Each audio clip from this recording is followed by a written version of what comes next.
Hello students, आज हम direct and indirect speech के बारे में सीखेंगे जो आपके सभी एग्जाम्स में आता है। चाहे कॉम्पिटिटिव एग्जाम हो, चाहे बोर्ड एग्जाम हो, यूपी बोर्ड के, सब में डायरेक्ट इनडायरेक्ट से दो क्वेश्चन पूछे जाते हैं।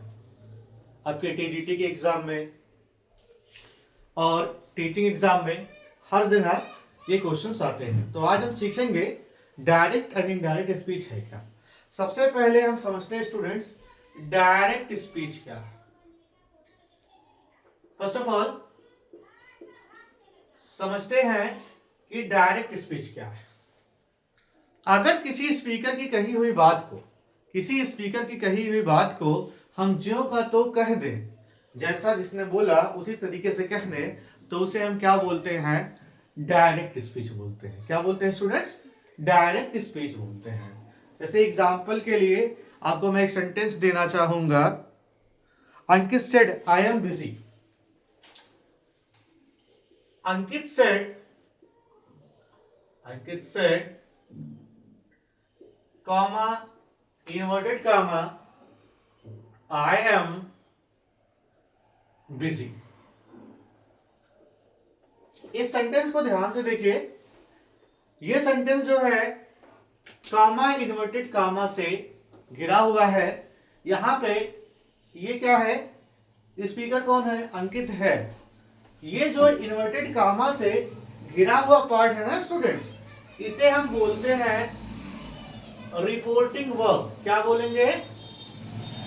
रिपोर्टिंग वर्ब बोलेंगे। और इस पार्ट को हम बोलते हैं रिपोर्टेड स्पीच बोलेंगे।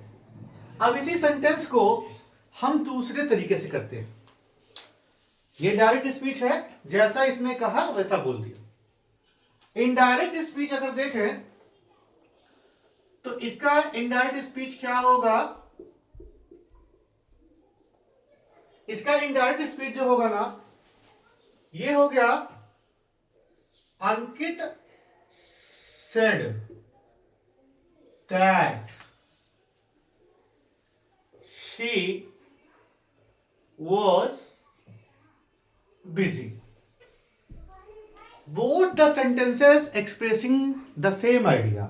दोनों जो सेंटेंस है वो सेम आइडिया को एक्सप्रेस करते हैं, बट अंदर क्या है? एक डायरेक्ट स्पीच में है, दूसरा क्या है? इनडायरेक्ट स्पीच में है। तो डायरेक्ट स्पीच क्या होता है? वक्ता के कथन को ज्यों का त्यों कह देना डायरेक्ट स्पीच कहलाता है। जबकि वक्ता के कथन को ज्यों का त्यों ना कहकर अपने शब्दों में व्यक्त करना या कह देना क्या कहलाता है? इनडायरेक्ट स्पीच कहलाता है। स्टूडेंट्स, यहां आपने देखा होगा कि रिपोर्टिंग वर्ब जैसा है, सीधा वहां इनडायरेक्ट से इनडायरेक्ट स्पीच में हमने रखते समय सीधा उसको रख दिया। लेकिन जब हमने कामा इन्वर्टेड कामा को हटाया तो यहां एक कंजक्शन लगाया, और वो कंजक्शन क्या था? दैट। ठीक है। इसके बाद देखेंगे कि यहां आई जो है ये हमारा फर्स्ट पर्सन प्रोनाउन है, सब्जेक्टिव केस है। आई क्या हो गया? ही में चेंज हो गया, और जो एम है वो वॉज में हो गया। तो जाहिर सी बात है, आपको कुछ समझ में आ रहा होगा कि डायरेक्ट से इनडायरेक्ट में जब सेंटेंस बदला जाता है तो उसमें कुछ चेंजेस आते हैं। आइए हम उसी को समझेंगे आज कि डायरेक्ट से इनडायरेक्ट स्पीच में सेंटेंसेस को बदलने के लिए हमें कौन से नियम अप्लाई करने होते हैं।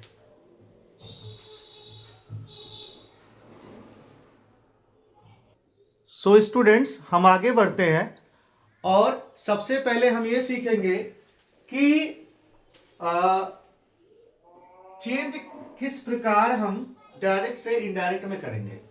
सबसे पहले स्टूडेंट्स, यहां हमें कभी भी सेंटेंसेस को डायरेक्ट से इनडायरेक्ट में बदलना होता है तो सबसे पहले हम चेंज ऑफ पर्सन के नियम को जानेंगे। चेंज ऑफ पर्सन हमेशा क्या होगा? प्रोनाउन का पर्सन चेंज होगा। क्या है? Change of person. अब चेंज ऑफ पर्सन में समझेंगे क्या? हम जब भी किसी सेंटेंस को चेंज ऑफ पर्सन अगर करना चाहेंगे, किसके पर्सन को चेंज करेंगे, हमेशा रिपोर्टेड स्पीच के पर्सन को ही चेंज करेंगे, रिपोर्टेड स्पीच के ही पर्सन को चेंज करेंगे। सो स्टूडेंट्स क्या बता रहे थे, सन के नियम से हम क्या करेंगे, हम पर्सन को चेंज करेंगे। सन के नियम से पर्सन को चेंज करने का मतलब क्या है, सन 1 2 3। अब इस 1 2 3 का मतलब समझते हैं। सबसे पहले जब हम सेंटेंस को जब डायरेक्ट से इनडायरेक्ट में बदलेंगे तो सबसे पहले देखिए, सबसे पहले क्या करेंगे, हम जो है कामा इन्वर्टेड कामा को हटाते हैं, कामा इन्वर्टेड कामा को हटाते हैं और एक सुटेबल कंजक्शन का यूज करते हैं, जैसे कि यहाँ डेट लगा हुआ है। उसके बाद हम क्या करते हैं, हम प्रोनाउन को चेंज करते हैं। तो प्रोनाउन को जो हम चेंज करेंगे, चेंज ऑफ पर्सन को चेंज करेंगे, तो सबसे पहले हम क्या करेंगे, हम उस रिपोर्टेड स्पीच में प्रोनाउन के पर्सन को चेक करेंगे कि फर्स्ट पर्सन है, सेकंड पर्सन है या थर्ड पर्सन है, फर्स्ट पर्सन, सेकंड पर्सन या थर्ड पर्सन, इसको चेक करेंगे। अब देखिए, जैसे ध्यान से देखिए बच्चों, पर्सन का मतलब क्या है, पर्सन कितने होते हैं, 3 होते हैं, ये हम सबको पता है कि 3 पर्सन होते हैं। इसमें आई और वी को क्या मानते हैं, फर्स्ट पर्सन मानते हैं, यू को सेकंड पर्सन मानते हैं, ही, शी, इट, दे को थर्ड पर्सन मानते हैं, ठीक है। तो आई और वी को फर्स्ट पर्सन मानते हैं, यू को सेकंड पर्सन मानते हैं, ही, सी, इट और दे क्या होते हैं, हमारे थर्ड पर्सन होते हैं। अब ये सब्जेक्टिव केस है, अगर ऑब्जेक्ट में बदलेंगे तो आई मी में होगा, वी अस में होगा, यू का ऑब्जेक्ट यू ही होता है, ही का हिम होगा, सी का हर होगा, इट का इट ही रह जाता है और दे का देम होता है। इसके बाद इसका पॉजिटिव केस होता है, आई का माई हो जाएगा, वी का आवर हो जाएगा, यू का योर हो जाएगा, ही का हिज हो जाएगा और ये हर ही रह जाएगा, ये इट्स हो जाएगा और ये दियर हो जाएगा। ऐसा आपको बताया गया होगा, आपने पढ़ा होगा कि इस तरीके से पर्सन होते हैं और केसेस होते हैं। हमेशा हम प्रोनाउन को चेंज करते टाइम हम इसका ध्यान रखेंगे कि कौन सा पर्सन किस नंबर का है और उसके बाद हम चेंज करेंगे। जैसे एग्जांपल के लिए यहां देखिए ध्यान से, अगर आपका रिपोर्टेड स्पीच का जो प्रोनाउन है वो फर्स्ट पर्सन है तो उसे हम सब्जेक्ट के अकॉर्डिंग चेंज करते हैं, सेकेंड पर्सन है तो ऑब्जेक्ट के अकॉर्डिंग चेंज करेंगे और थर्ड पर्सन है तो उसमें कोई परिवर्तन नहीं होगा। होप आपको समझ में आया होगा, इसको आप नोट कर लीजिए पर्सन को। अब मैं कुछ और एग्जांपल के साथ आपको प्रोनाउंस को चेंज करना समझाना चाहूंगा। जैसे सेंटेंस है, एग्जांपल मैं आपको दे रहा हूं, Meera said to me, Meera said to me, I am going,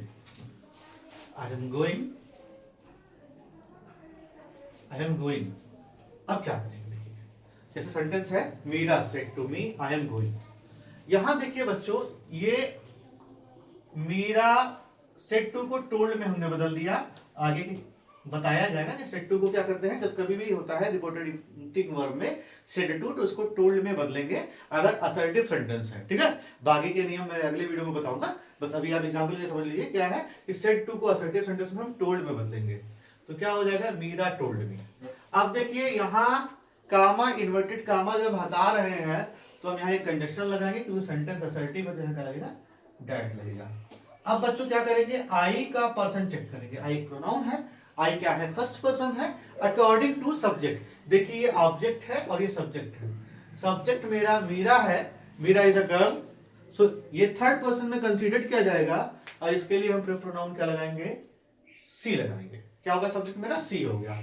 अब यहाँ टेंसेस को चेंज करेंगे, ये नेक्स्ट टॉपिक में बताया जाएगा टेंस कैसे चेंज करते हैं। यहाँ क्या होगा, सी वॉज गोइंग, वो आपको समझ में आया होगा। तो इस तरीके से क्या हो गया, Meera told me that she was going. ये आपको पर्सन समझ में आ गया और किस तरीके से ये पर्सन चार्ट है और किस तरीके से चेंज करते हैं, ये आपको समझ में आएगा। चलिए आगे बढ़ते हैं।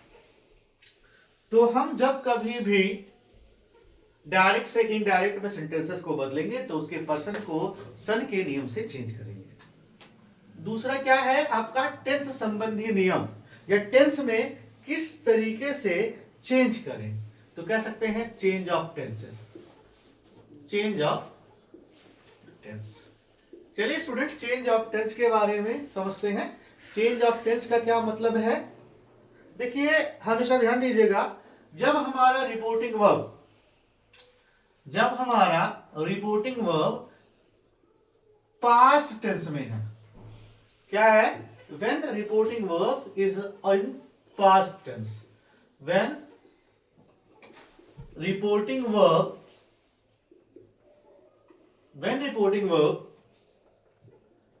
is in past tense, then the following changes are take place. जब रिपोर्टिंग वर्ब पास्ट टेंस में हो तो कुछ परिवर्तन इस तरीके से होते हैं।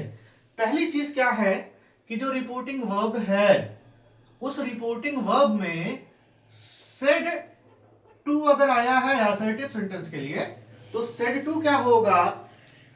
टोल्ड में कन्वर्ट हो जाएगा।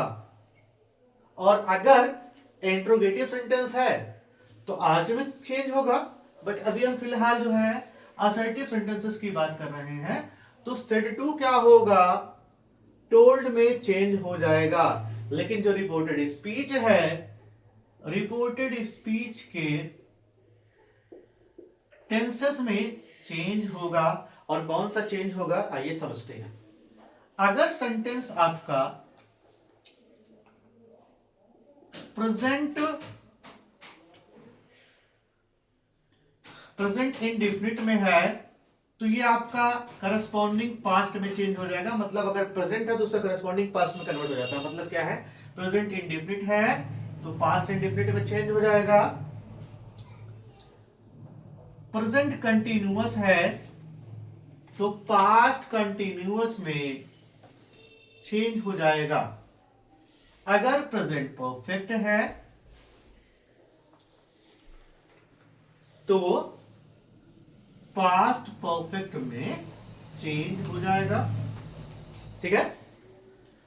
अगर प्रेजेंट परफेक्ट कंटिन्यूअस है तो वो पास्ट परफेक्ट कंटिन्यूअस टेंस में चेंज हो जाएगा। आई बात समझ में? अगर सेंटेंस जो है आपका, अगर इन केस मान लीजिए अगर ये पास्ट इंडेफिनिट में है, तो स्टूडेंट्स ये पास्ट परफेक्ट में चेंज होएगा। ठीक है? अगर पास्ट कंटिन्यूअस में है तो पास्ट परफेक्ट कंटिन्यूअस टेंस में चेंज होगा। होप आपको समझ में आया होगा।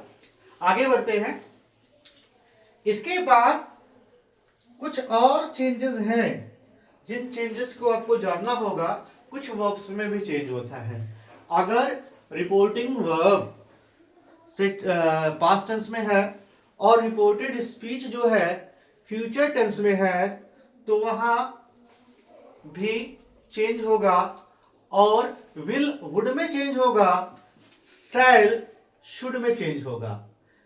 अगर कहीं सेंटेंस में मे आता है तो माइट में चेंज होगा। ठीक है?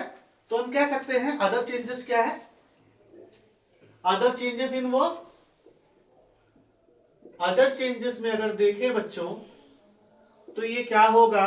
अगर सेंटेंस में कहीं विल आ गया तो वो वुड में चेंज होगा, फ्यूचर पास्ट में हो जाएगा। ठीक है? अगर शैल आता है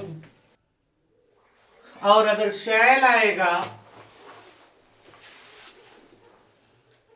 तो वो शुड में चेंज होगा। अगर मे आता है तो माइट में चेंज होगा। ठीक है? शैल, शुड और क्या नाम है, मे, माइट, कैन अगर आता है तो इसे हम कुड में चेंज करेंगे।